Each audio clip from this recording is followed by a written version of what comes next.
guys, and welcome back to my YouTube channel. Hi, my name is Angel Manu and I'm really happy if you take a moment and subscribe to my YouTube channel.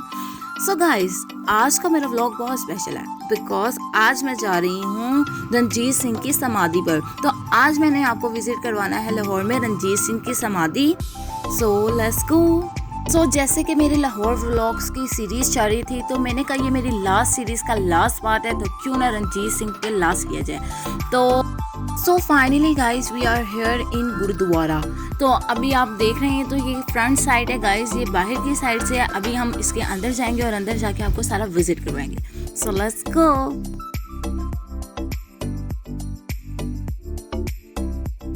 So now I enter in gurdwara. तो अब मैं आपको इस गुरुद्वारे की कुछ history बताती हूँ। Maharaja Ranjit Singh is the one of the most profit Sikh ruler. He was born in 1780 in Gujranwala. आपको मैं एक इम्पॉर्टेंट बात बताती हूँ रंजीत सिंह के बारे में। रंजीत सिंह को बचपन में स्मॉल पॉक्स हो गया था जिसकी वजह से then he lost one eye. Yes, but फिर भी इन्होंने बहुत सी जंगें लड़ी। Ranjit Singh is the also known has a Sher Punjab for his bravely and valuable for his empire sketches at the way from Punjab to Kabul and Peshawar. So guys, ये जो आप सामने देख रहे हैं ये है समाधि रंजीत सिंह की। अभी हम इसके अंदर जाएंगे, लेकिन इससे पहले जो बाहर है वो आपको सारा विजिट करवाएंगे। Ranjit Singh was a secular ruler. His main advisor was a Muslim and he appointed to people from different religions in his cabinet. So guys, अब हम आगे चलते हैं और आगे जाके आपको दिखाते हैं इनका लंगर खाना।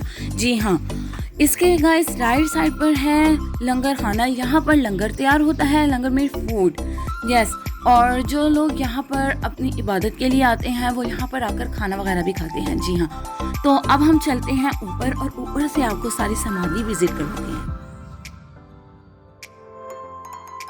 सो गाइस, सबसे फैसिनेटेड बात ये है कि he has the possessiveness of Kohinoor diamond. जी हाँ, जो कि इन्होंने जंग से जीता था। कुछ लोग तो कहते हैं कि वो तो इनकी पगड़ी में था और कुछ लोग कहते हैं कि उनकी चेयर में था कोहिनूर। तो अब सो नाउ आई एंटर आ रंजीत सिंह समाधि। सो ये जो आप देख रहे हैं ये है रंजीत सिंह की समाधि। अब मैं आपको कुछ इसकी हिस्ट्री बताऊंगी। असल नाम ग्रंथ साहब है, लेकिन चूंकि सिख मजहब कहता है कि ये जिंदा है, हाँ। इसलिए इसके साथ महाराज गुरु ग्रंथ साहब लिखा जाता है। ये आसमानी किताब नहीं है, ये आसमानी किताब है। इसमें 36 आदमियों का कलाम है, 36 लोगों का कलाम है या 36 औलिया का कलाम है, जिनमें से 23 हिंदू हैं, 7 मुसलमान हैं और 6 सिख हैं। गुरु ग्रंथ साहब के 1430 अंग हैं। उसको सफ़े नहीं बोलते हम, सिख मजहब मना करता है। ठीक है, अंग कहते हैं जिस्म के पार्ट्स, जिस्म के हिस्से को अंग बोलते हैं। इसके 1430 अंग हैं। गुरु साहब के 1430 अंग हैं। ये लिखी गुरमुख हिंदी की तरह जाती है, पढ़ी पंजाबी की तरह जाती है।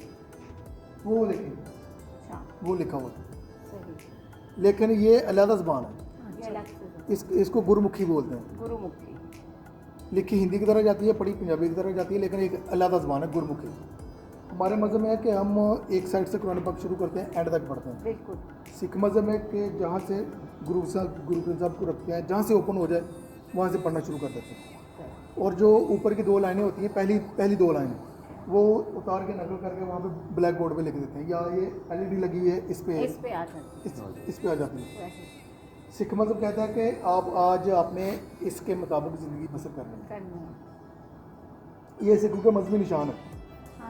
ये कड़ा कृपान देखते हैं, जो मोडलिंग करते हैं या फिर वो कटिंग करवाते हैं, शेप करवाते हैं, उनको मोना सिख घुटनों के नीचे तक।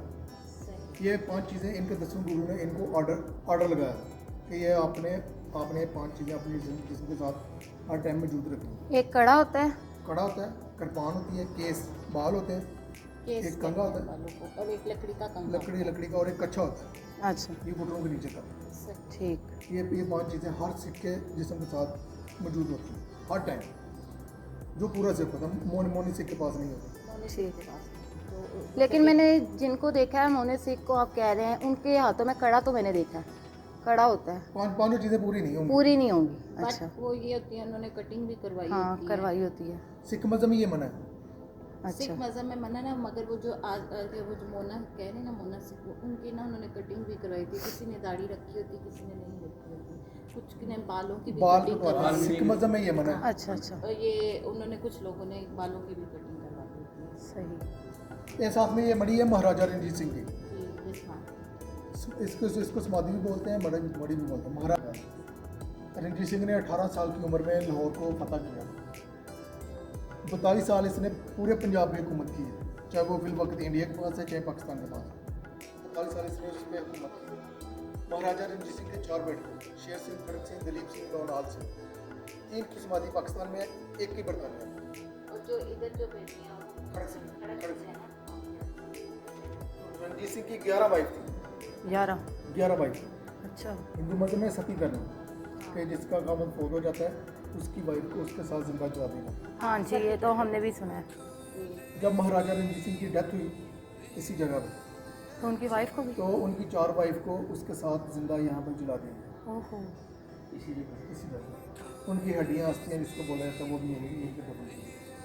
अच्छा उस टाइम वो 4 जिंदा थी। 4 हिंदू थी, अच्छा, 11 वाइफ थी उसकी।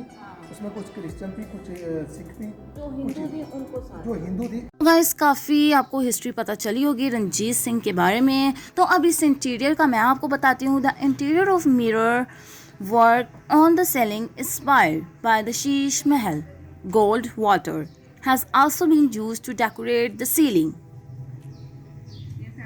And as you can see it was so beautiful.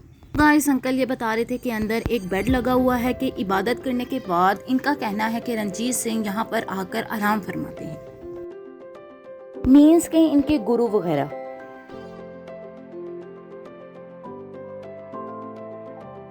Guys समाधि विजिट करने के बाद अब हम आए हैं बाहर और आगे जाके आपको दिखाते हैं। आगे भी 2 समाधियां हैं। जी हाँ, एक समाधि है रणजीत सिंह के बेटे खड़क सिंह की, तो दिखाते हैं सुलस को। रणजीत सिंह समाधि was commissioned by the son Khadak Singh. Khadak Singh and No Nihal Singh are also in the same complex.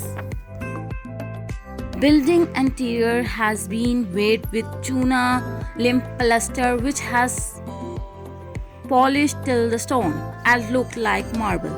The building has been greatly inspired by Muslim and Hindu architecture and is the finished example of Sikh architecture.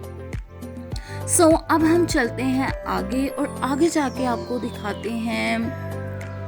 So guys ये जो आप देख रहे हैं ये इनका जो flag है, इस फ्लैग का नाम है निशान साहब, जिसके ऊपर 2 तलवारें दिखाई दे रही हैं, मतलब बनी होती हैं। इसका सिंबल होता है इक्वालिटी का। गाइस जैसे कि यहाँ पर आके मुझे बहुत अच्छा लगा, मतलब पीसफुल था। यहाँ पर आपको इसका मैं दिखाती हूँ कि यहाँ पर मतलब बादशाही मौज का मीनार भी नज़र आता है। ये है बादशाही मौज का मीनार और यहाँ पर साथ ही शाही किला भी है। सो अब आगे चलते हैं और आगे जाके देखते हैं आगे क्या है। गुरु साहब की यादगार बना दी कि हमारे गुरु साहब को यहाँ पे शहीद किया गया। जी।